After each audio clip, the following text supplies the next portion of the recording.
Gemini, to save some time, I already shuffled the cards and laid them out.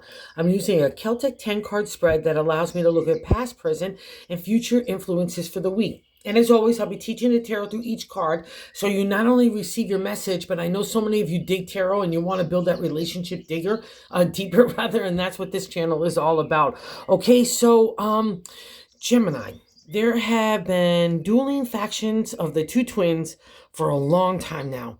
And now it's coming down to a real power struggle that I need you to believe in yourself, your heart, your spirit, and I need you to let that lead the day. The intellect and the pocketbook has been trying to drive this train for a long time, and it's going to literally barrel us into a wall if you do not change direction. And it's all about heart and spirit and going for tomorrow. It's like one of you wants to hey, I'm all happy sunshine. Look at that bright light ahead. That's our tomorrow. And the other one's like, no, doom and gloomy. I'm going to stay in yesterday and all those people that kind of screwed me over and situations that upheavaled my world and made it chaotic. Let it go, Gemini, okay? Give that twin a rest, all right? Because it's been in overdrive and overwhelming you and overwrought. It's all negative. I just got to get rid of it. And this is the week to do so because, again, the heart and the spirit wants to lead. And I'll tell you this, the intellect wants to lead as well, but it has to be combined with that heart. You've been trying to keep an arm's distance at that for a long time because of the vulnerability that and the hurt that you experienced, and I get it. But now it's about the power grab for you back with the heart in a good way, gets combined with that business sense, that intellect, that strategy, and analytical thinking that you've had to apply in a lot of different ways. But now it gets to be applied for you, for your betterment, and it's part of the delivery of tomorrow. Let's get into why I'm saying it, because it's a crazy McGazy reading in a lot of ways. And again, it's those conflicting factions. So in the first card placement, we start with the devil. That's a significator of the general overall reading. And a lot of Geminis have gone through, like I said, shady McGady, people in situations. So if you're still holding on to any of that, you really need to let it go, because that's the thing about the devil, whether it's an addiction or a bad habit, our point of view, our attitude, that narrative that we're generating in our own headset, which affects our heart and our actions and our attitude, right?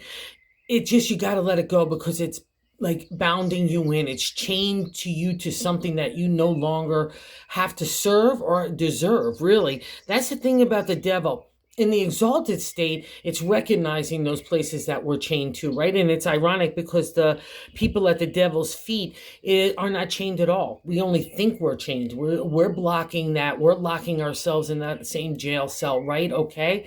And in the non-exalted state, the devil means freedom. So that's exactly what we need to go for, because everything's like kind of like you're weighing so heavy on your mind and your heart right now. And it's like it's sinking you. And I need you to be buoyant and loving and spirit flying for the skies and going for the stars kind of thing, because you've got some props about you. You know this, you know that there's a change that needs to happen, including for the heart and spirit. So let it happen, Gemini. Don't be afraid of it, but don't linger in yesterday, okay? Especially other people's situations that might have really hurt you. It's time to really let it go. It's only for your betterment. And that's what the self is. Okay, in the devil card, rather. And in the self position, I'm hopping around a little, Gemini, is the way that we're feeling about ourselves. So now here's a contradiction. I'm tied into this kind of stuff, whatever it is, okay? Even bad thoughts can be addictive, right, and habit forming.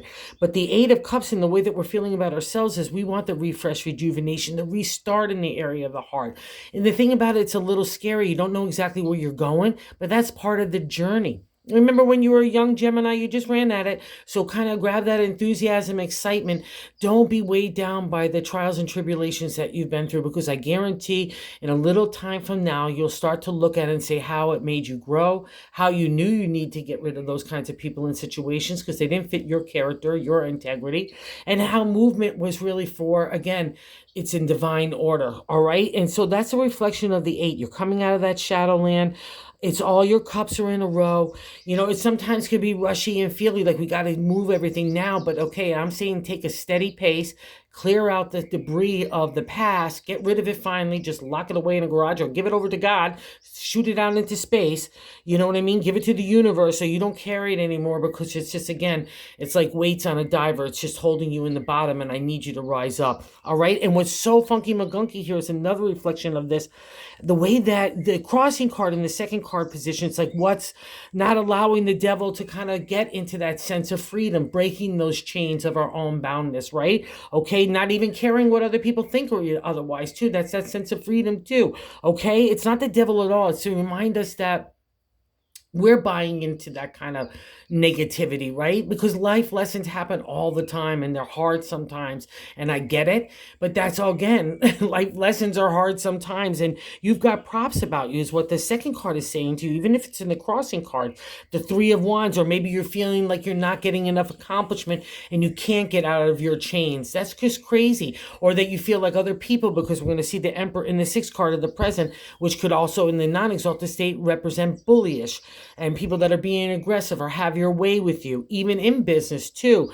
So with those kind of cards too, and then I see the Knight of Pentacles, which we'll get to in a second at the bottom, you're just really wound tight in not a good way, and it's all about kind of stuff that you're building up in your own narrative, right? The way that you're thinking about stuff, and the only one that could change that is you. So believe in the accomplishments that you have. So don't feel like, okay, so let's say this, because it's a crossing card, you feel like you can't make a move because you have so much accomplishment in that way. That's crazy. The Eight of Cups is going to happen anyway, so you might as well go along with the ride of stirring a new dimension for your heart, which is what you've been praying for anyway. So allow it to happen, Gemini. Do not be the blocker here, and I'm going to validate that in the third card placement with the way that God and the universe like to tell us of how to navigate the week is the Eight of Swords. So the Eight of Cups in the love heart is really kind of refresh. It's a little scary, don't get me wrong, but it's a sense of an adventure. Enthusiasm starts to get tickled. Our spirit starts to want to venture forth, right? But in the Eight of Swords, we're like on the gerbil wheel of hell.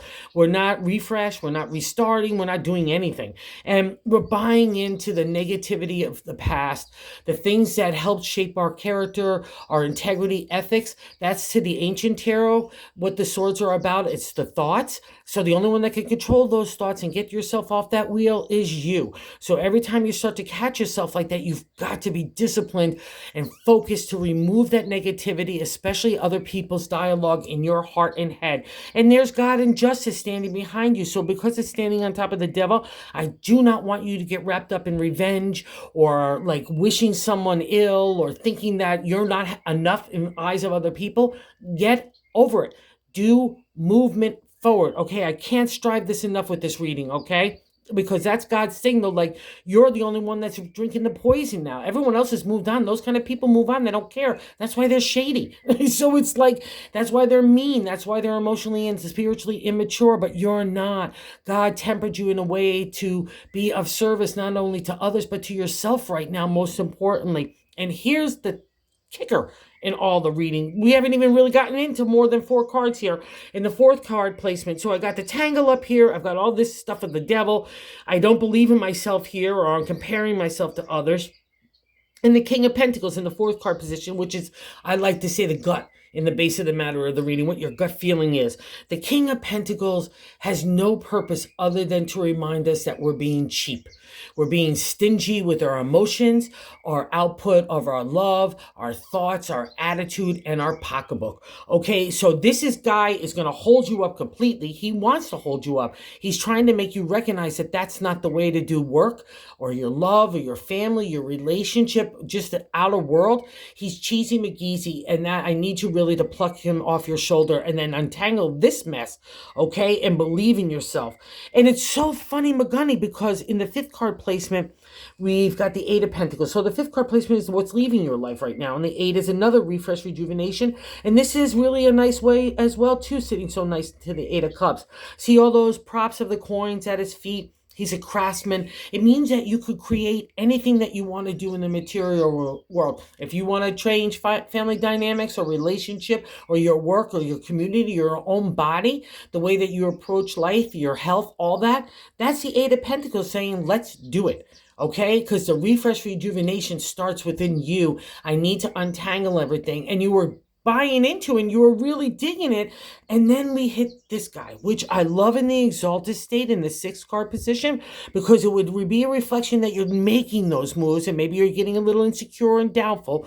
And the devil just makes me wonder if the exalted state is really in play with the emperor. The emperor in the exalted state is a good mentor, a leader.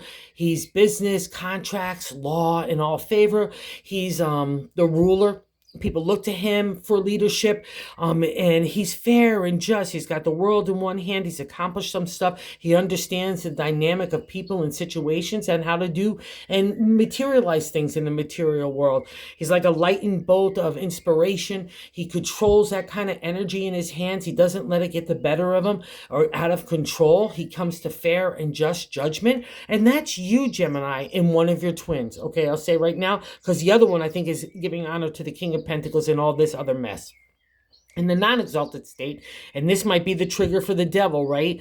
It's bullying, like I said, aggressiveness, people wanting their way or the highway. And they may even be able to pull shady moves. Let's say you're going through a divorce or wrapping up stuff like that or legalities. Just wherever it is, don't buy into it, because the emperor in the exalted state could definitely overrule any of that kind of mumbo jumbo. And that's where that one twin with the heart, with the intellect and the spirit, like that trio, of the Holy Spirit, I'm going to say here too, believe in that, and faith and hope has guided you.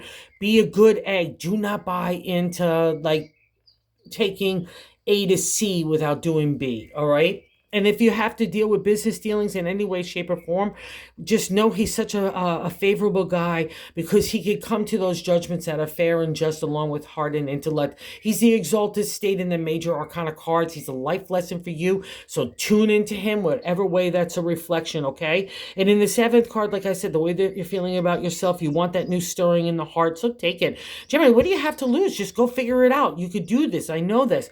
An 8th card position, the way other people view you, this kind of bums me out, because the 10 of Wands is here. It's the completion state in the minor arcana of the creative, so everything's wrapping up, right? Everything's coming to a conclusion. And in tarot, if you stay there too long, the creative wands kind of pile up on you and squish you. You don't want to do that in the non-exalted state. You could feel too tired, and you can make every excuse in your head for not doing something or putting in the effort to make those new connections or do things for yourself. And it's just a reflection that one lifestyle of the creative, whether it's business, home, whatever, is coming to an end. And you just need to recognize that, because everybody else recognizes it. But what bums me out about it is I don't want them to look at you like you're sitting there and wallowing in the past. That would really turn me off, because of the way that some people have been for you. Because shady people like that kind of vampire energy, and I'm not going to have you give it to it. So snap out of it, Gemini. Look at that. And these kind of cards saying, oh, look at how the way it's like a tic-tac. Just look at it, okay? Because I don't want people viewing you like that, because that's not your core being. You're delightful, you're lovely, you're fire energy, you're fun, you're creative. So this is all getting squished. And it's also, too, a reflection that another thing, because it's your reading, time to move on. We can't stay in those past accomplishments, even like with, again, that validation of the 3 of Wands. Don't let anything hold you back. If you accomplish something once, what makes you think you're not going to do it again? Come on, you know that, Gemini. That's your domain, okay? In hopes and fears, here's the great thing about the heart leading the way. Don't be afraid of the heart. The Ace of Cups, more upsurge of energy in the area of emotion, feeling, allowing yourself to be vulnerable. I think that you've been shutting down a little bit in that area.